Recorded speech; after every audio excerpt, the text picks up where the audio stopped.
안녕하세요. 법률사무소 애원 김보람 변호사입니다. 이혼 소송을 진행하게 되면서 이혼 전문 변호사를 찾게 되는 이유는 대부분 재산 분할에 포인트가 맞춰져 있는 경우가 많은데요. 재산 분할은 당연히 부동산 등 플러스, 그러니까 적극 재산에 중점이 되는 경우가 많이 있지만 때로는 빚, 채무가 어떻게 분할되는지도 관심이 되는 경우가 많습니다.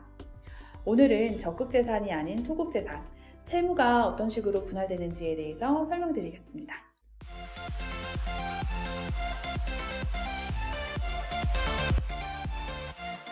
재산 분할은 부부의 자산에서 부채를 뺀 순재산을 기준으로 이루어지게 됩니다.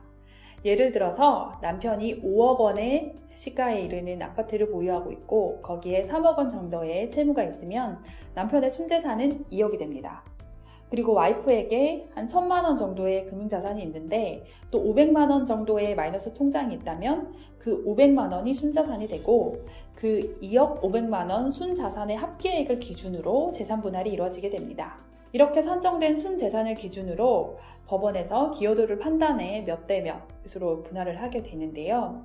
실질적으로 적극재산, 그러니까 자산에서 빚을 제외하고 나머지 순재산에 대해서 재산 분할이 이루어지기 때문에 빚도 함께 분할되는 효과가 있게 됩니다. 만약 부부에게 빚만 남게 된다면 이 빚도 똑같이 재산 분할이 이루어질까요? 예를 들어서 남편은 사업 실패 등으로 인해서 3억 원의 빚을 지고 있고 와이프에게 10여만 원 정도의 금융자산밖에 없다면 실질적으로 마이너스 3억이 이제 재산으로 남게 되는데요. 이 자산도 동일하게 반반, 그러니까 1억 5천, 1억 5천씩 빚을 분할하게 되는지 설명드리겠습니다.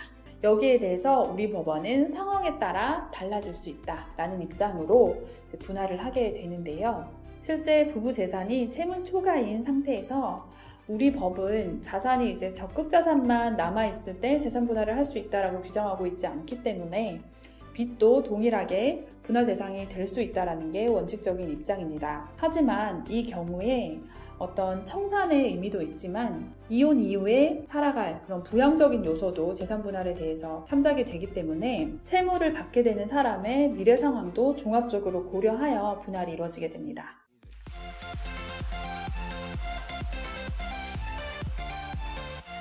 그렇다면 빚은 어떤 기준으로 분할이 이루어질까요? 우리 법원은 그 채무를 지게 된 경위, 그 채무의 용도, 그리고 배우자의 추후의 경제 상황 등을 고려하여 종합적으로 분할이 이루어지게 됩니다. 실제 이런 대법원의 판단이 있은 이후에 남편이 사업으로 인해서 거액의 채무를 진 경우에는 상대 아내가 이혼을 하게 되더라도 이 빚까지 분할해서 떠안지 않아도 된다라고 본 부산가정법원의 판례가 있습니다.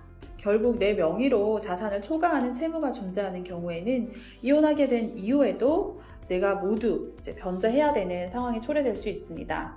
따라서 본인 명의의 빚이 굉장히 많은 경우에는 상대방의 금융자산이나 부동산 등을 적극적으로 찾아내서 자신의 채무에서 공제될 수 있도록 하시고요. 또 나의 채무가 나의 어떤 개인적인 사유가 아니라 부부 공동생활을 위해서 어쩔 수 없이 빚을 부담하게 됐다라는 점을 입증하고 또 추가로 상대 배우자도 이런 빚을 변제할 자력이 있다라는 점을 입증하셔야 합니다. 이혼 시 재산 분할을 준비하는데 본인 명의 혹은 상대방 명의의 빚이 많아 어떻게 진행해야 되는지 고민하시는 분들에게 도움이 되었으면 좋겠습니다.